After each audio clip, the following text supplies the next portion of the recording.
do they know it's take two? That's our only excuse for being 5 minutes late, I think. Yep. So I'm running with it. We can make a whole joke about it, how we were fully into the depth of the conversation and realized that LinkedIn decided it didn't like us. There we go. I think it's going to work this time. Hopefully. Yeah, it's going. It did. Happy Monday. LinkedIn Take round two. round round two of this episode, second episode today for me, not going as easily as the first, but we're here and we're learning a lot. Thank you for waiting a few extra minutes for us to get started. But we're started, man. Hanging out with Bryan Ossa on Monday mornings at 9 o'clock Central, talking about mapping and HubSpot and putting that together, thinking about process, thinking about strategy. How you doing today, man? Doing great, and very excited to be diving into this stuff in iteration two. Like you said, technical difficulties. It's a lot of fun to really start diving into the weeds of all of this, and a little bit less fun when you realize you're doing that without actually being live. So being able to play with that a little bit and have a redo of how the original introduction is always a nice thing. So yeah, really excited for today. Really excited to kind of break down some of these tips and tricks and hacks just to make very complicated things a lot simpler, because it all builds up and and that makes a huge difference for you over time. Yeah, I think, while I usually challenge ideas like quick wins and hacks and all this stuff, I only do it because usually, people try to find those easy buttons Oh yeah. without understanding like the bigger picture, Mm-hmm. the strategy. But know that these little things usually play a big part of, the strategy itself, and understanding, where they happen and when they happen and what's possible, right? Uh, can help define, what the strategy needs to be. Like, for example, we're going to be talking about naming conventions today, Mm-hmm.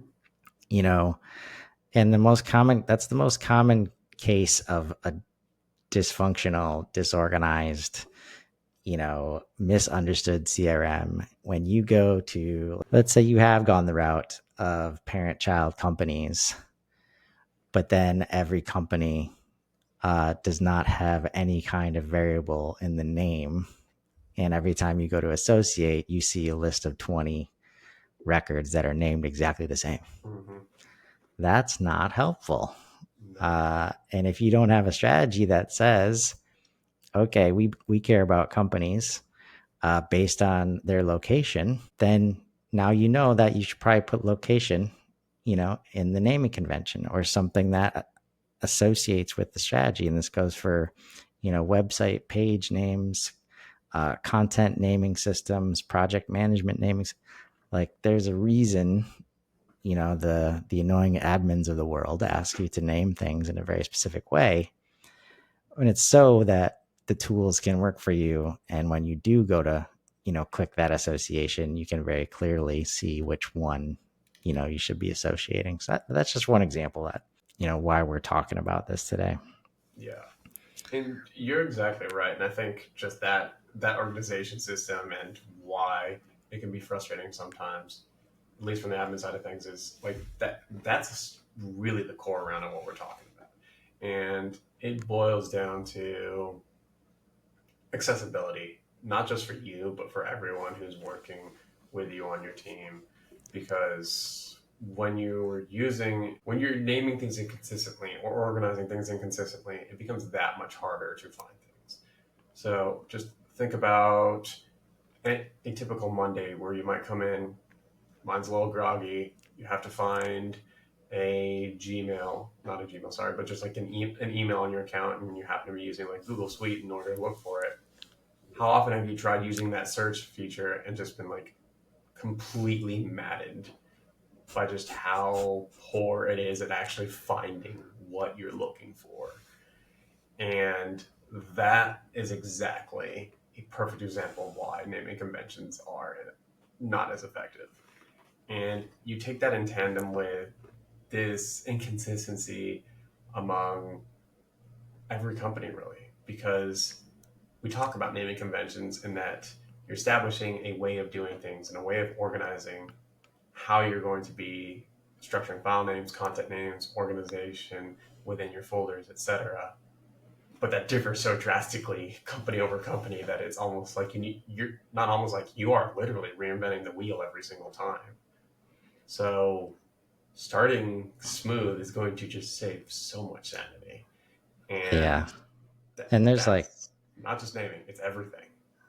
yeah. And I like, man, you just gave me flashbacks to the number of times that I've Googled content or education around the concept of naming conventions, hoping that there was just like a, this is the one that you're going to use, A, B, Mm-hmm. C every time, right? And they don't exist, first of all. So it's a very Mm-hmm. frustrating search. But even just like understanding how to build them out and things like that. Because while every company, is different, there's a lot of variables that, are going to be the same, like file types and like content types. Um, the main variables in play, like I talked about with companies, like generally there's a location, right? But Mm-hmm. that's where it does need to line up, with the strategy. So, we've got, a couple of examples, to share today. But how do you, when you're thinking about building out naming conventions, what is your approach? Yeah. So I think the best way to kind of talk about this is leading a little bit by example initially. And I know this is something that we've been kind of showing and chatting about within the within your message portal that we've been working on. And really, you can see the structure right here in any one of these top three pages that we're talking about right now. You scroll through, you see that there's a variety of other pages that we've created, and you can make some inferences about what it is.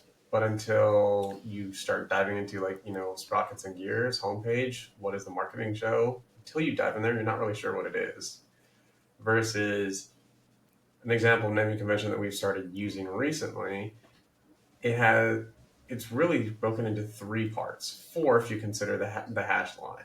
But the structure that I generally like leaning into is primary topic, and then if you have a subtopic, for example, all three of these are focused on like a business plan subtopic, you have a dash between them.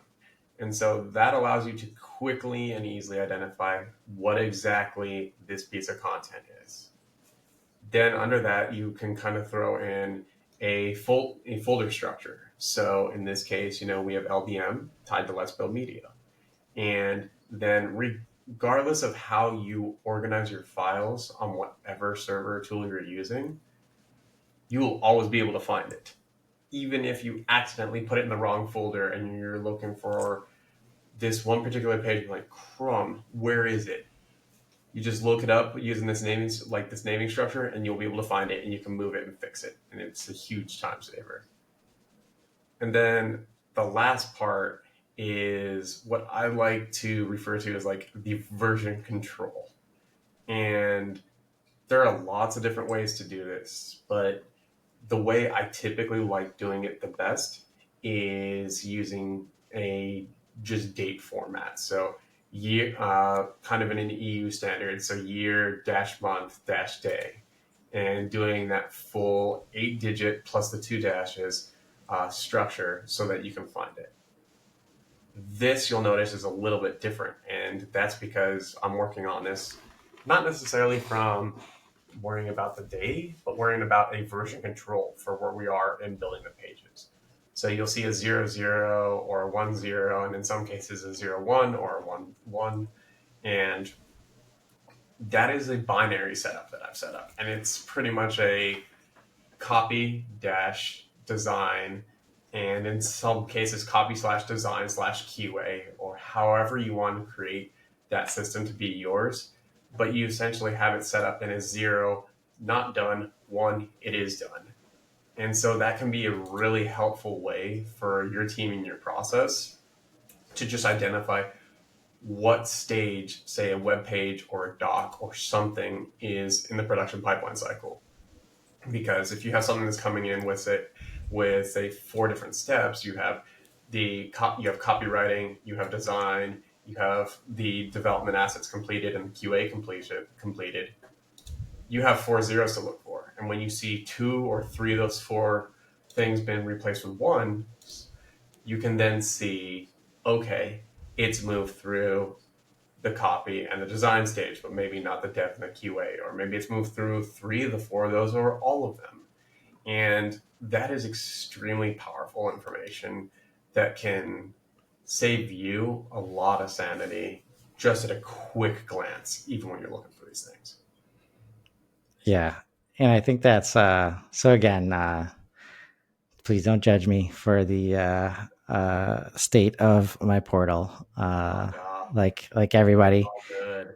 there's always some improvements to be had, especially when it comes to naming conventions. But I think one thing to highlight is it's pretty impossible to get all your ducks in a row. Like while we're saying like strategy comes first and you need to understand like, and that's again why we love HubSpot is that you can start to kind of feel it out like in practice.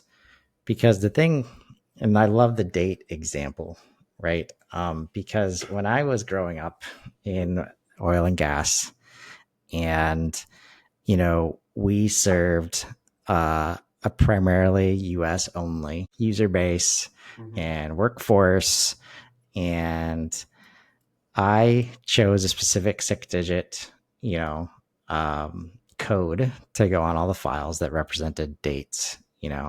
So like today's date would be 07/29/24, Mm-hmm. right? Um, and there's two pieces of that and why it's not accessible. And I love that you use that word. Over time, I realized, well, the rest of the world, doesn't put dates like that, Mm-hmm. right? In many cases, they might change the order of month and day and stuff like that. But also, like when you're trying to organize this data in a system, especially when you're starting with the date, like if you start with the month, then that's not going to go very well for you. Like It's eventually, going you're to going to be have great for the 10. first year. Yeah, and then you're going to have like 10 January years in a Mm-hmm. row, and then all the February. So some of this you'll understand, or it's helpful to start moving through it and start building it out, because the final piece that you have to consider is how people are going to search for Mm-hmm. this, which there's only one way to figure that out, and that is walking through it with them and asking them, how would you try to find this? Because it's always amazing to me. And this is like, you know, we tried so hard to build out these structures ahead of the fact to try and deliver the great customer experience. We spend so much time trying to build our website navigations and all these things, but then we know that the facts suggest that 90% of users are just going to go right to the search bar, right? If that happens, then it doesn't matter how beautiful your organization is. If the It just needs title to be consistent. or the file name Mm-hmm. does not include the thing that they're searching for, then no organization system, like you don't always have the opportunity that they're going to take a second or third try, Mm-hmm. at finding the thing, right? And Mm-hmm. especially as we introduce this to users like who have not been in HubSpot, or asking them to do things in a new way, right? Understanding and having them walk through their use cases to know that this way of doing it is going to be accessible for them, because this goes hand in hand with, this might be a new system that they're logging into. They're not used to looking at these pages. When they click on this, are they going to understand what they see, right? All this ties into that, and naming conventions is one of the best hacks often to like cut through. Particularly at the other tool aspect, because naming conventions, for example, are just, these aren't things to do in silo. You don't do this in just one tool. it's something you start adopting universally, because once you're able to find something that works, the more you repeat it, the easier it's going to be, because then it doesn't matter what tool you log into, everything is the exact same. So a lot of the stuff that I have that I've worked on for clients in the past is, the structure is consistent. It is always the name of the client, the name of the thing that's being produced for that client, and then the day that it's produced. And it, I can look up for any client anywhere, period, from literally from now all the way through like 5 to 7 years ago, and I can find anything I'm looking for just using that structure, because I use that organization. Just even if it's something as simple as doing that vertical line search that I was showing you, or a dash or an underscore, what some kind of pagination breakup, that subtle change can make all the difference in the world when you're using that search tool.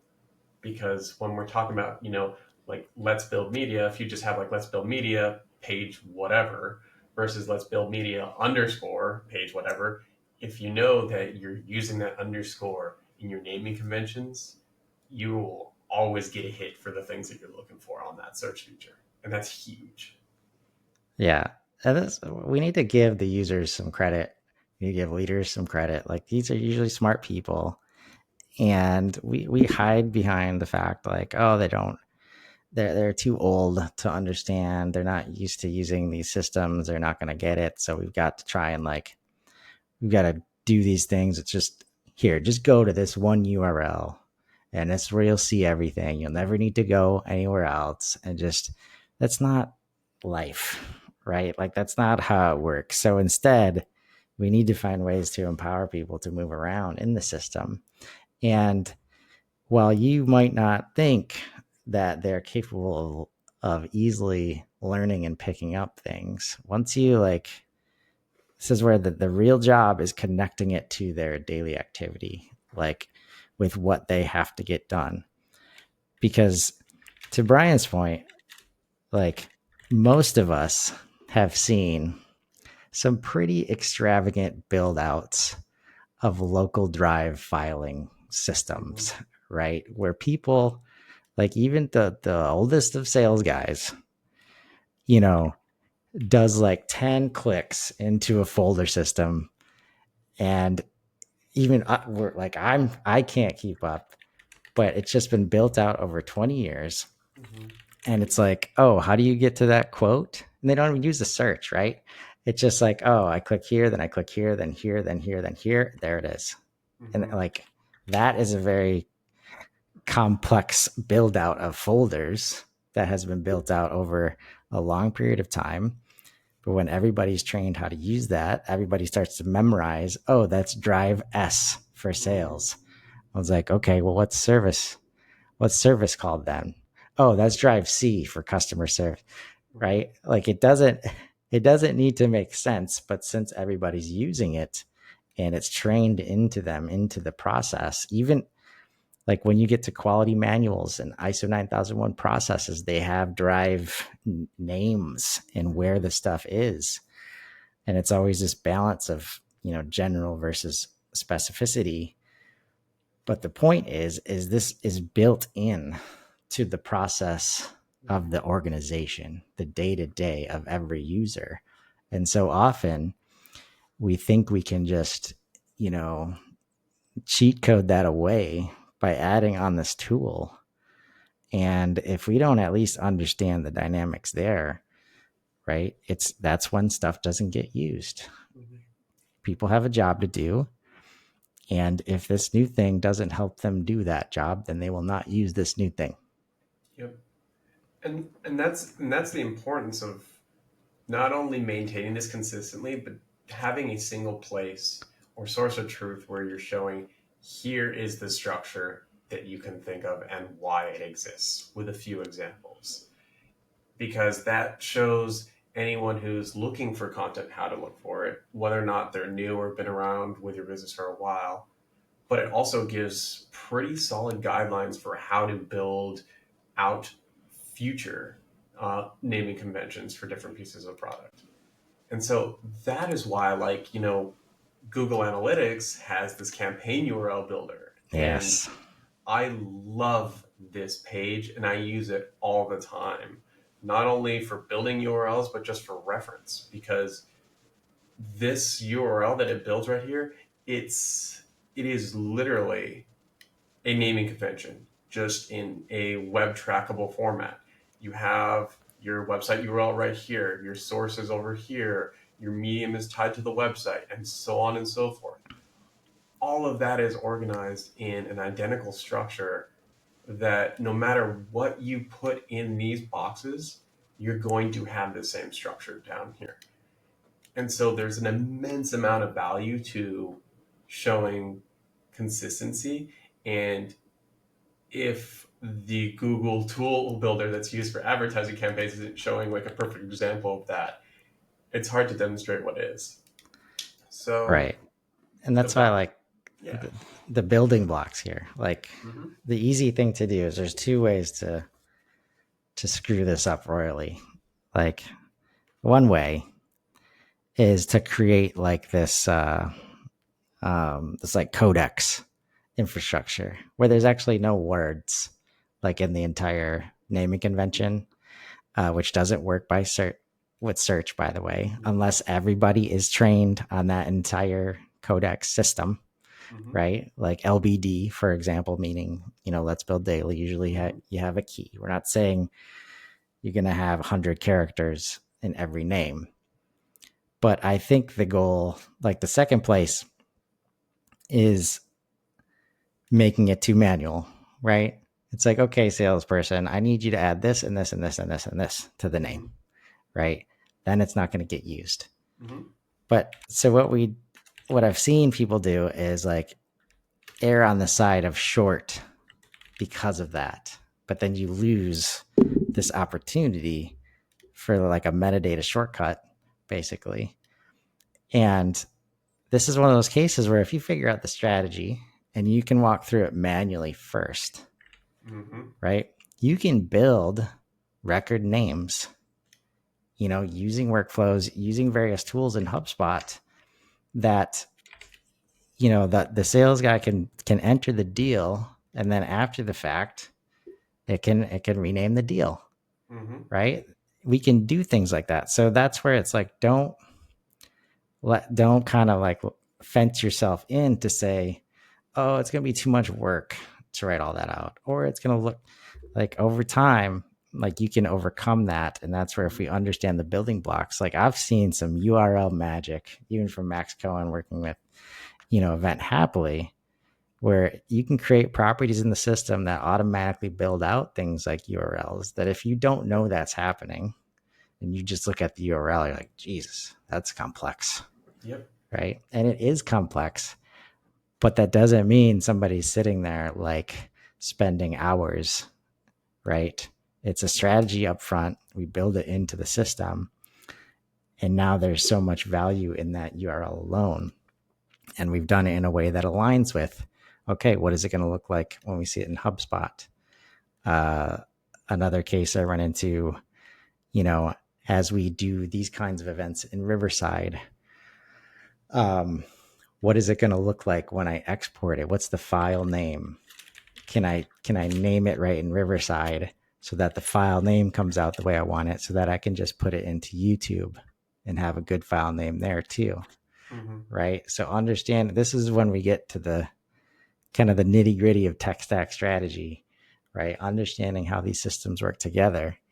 Because one of my least favorite things is when I download and this is like when I get ready for taxes, Mm-hmm. right? Or when I'm working with the CFO and he's like, hey, I need some statements. Uh, and I download statements from two different banks. And one of them is like a 25 digit number that Mm-hmm. means nothing. And the other one's like July 2024 Chris Carolan account. Like I can just give one of those to the CFO without having to redo anything. And the other one, I've got to rename it Mm-hmm. for him to have any hope. Like you said, he's gonna have to click into it to understand. And those are the points where, depending on what it is, they're not clicking into it. They might just make one of their own. Yep. And that's where, honestly, you can simplify this process really easily within HubSpot.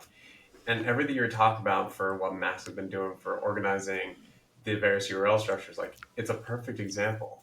And this is really good for whether or not you want to have it just like as an onboarding page, quick reference page, documentation, or even if you want to force using it going forward, it's extremely valuable. And all it takes is a form and a few properties. And you can just create a few custom properties that are just single line text. You go in, you build your form that throws in the individual properties that you want to be using. You make all of those required. You make the form required, and then you have that output go to a specific say like a specific view, or you create an automation that basically just throws that out to the user right as soon as they complete the form, and that is all you need. And with that, you have a simple, easy, effective naming conventions tool that is built directly within your HubSpot folder, and you never need to worry about that again. Yes, like that's man, such a hidden gem as far as ways you can get a system like HubSpot to work much more effectively Mm-hmm. than you can imagine. And that's why we push on you to understand that we're not trying to rebuild your process as is. The last thing we want people to do is click into 10 folders, and then that's where they save the thing. And they have to do that every time in order to get to it. Mm-hmm. But understanding that process, especially for the admins out there, like look at the folder structure, right? A lot of those probably match to properties that are already in the CRM. Mm-hmm. Some maybe new ones that you might want to make. Look at the spreadsheets that you're using. Can you use columns A, B, and C to create the name, right? That's a common way that I use to very quickly build out a new naming convention for a lot of records that already exist, Mm-hmm. right? Um, so I get so excited about naming conventions. I think it's a little Okay. ridiculous, but it's like one of those places where it's Oh, just shoot. such a powerful thing when you get it right. Um, and it's not that people don't know this, right? They've just done it organically, maybe kind of, without intention as they built out these businesses, but that's the only way folder structures, work effectively. It's like understanding the structure of your data and where you want to save things and where you're going to go find them later, right? But now this is what scale looks like. This is what visibility and accessibility looks like, so that I don't have to ask you every time for the piece of information, right? This asynchronous ability to access information is what we're trying to accomplish here in many cases. Exactly. And I know we're just scratching the surface here. There's so much more. There's so much more to it. But if there's one big takeaway to get out of this, and that's whether or not you choose to use naming conventions or not, which please do. I just couldn't recommend it enough. But if you don't, that's totally fine. The important thing to take away here is consistency and clarity. And all of that boils down to is finding something that works, doing that something the same way every time, and making sure that all those are using it know what that looks like.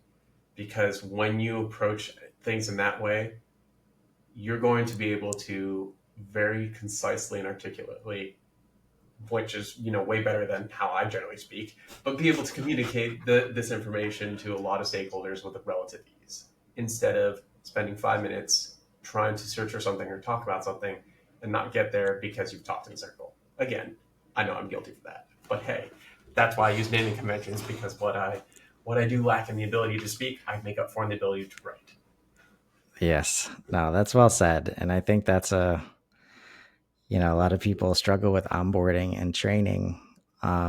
that consistency, like, right? So I think, like you said, that the end goal is the consistency, because the consistency drives quality, it drives improvement, it it drives accessibility, right? Mm-hmm. To get to the consistency, you need to make it easier on yourself, Mm-hmm. right? And a classic example is when you don't have a system of names, when everybody's quoting differently. Some are using spreadsheets, some are using Word docs, some are using their own like system of record, like a CRM. Trying to bring somebody new into that and then train them on process, no matter how good you are from a one-to-one perspective, no matter how many ride-alongs they're doing, if they're seeing other people do it in a different way, Mm-hmm. right? If we have 3 different names for a product, oh my God, like, man, Mm-hmm. I'm glad we're at the end of the episode, because I have like a 30-minute rant about that. But Oh it's yeah, like, how much, like, do you want to confuse people or do you want to be clear? Right. it's And if not you an want, automatic learning process. You can't just say it and then someone's going to know it. It doesn't work that way. right. And the same clarity we need to provide for external customers, we need to provide for internal customers. And with that, this has been a great episode. I know we'll be creating more resources around this topic. Oh yeah, Um, they're already in and progress. Don't worry. exactly. And, while you think about just moments in the CRM or moments in your day where it's like, man, I wish I didn't have to click on each thing in this list to understand what it is. Find the opportunity to think about some naming conventions and let's grow. Have Mm-hmm. a great day, everybody. Take care, all.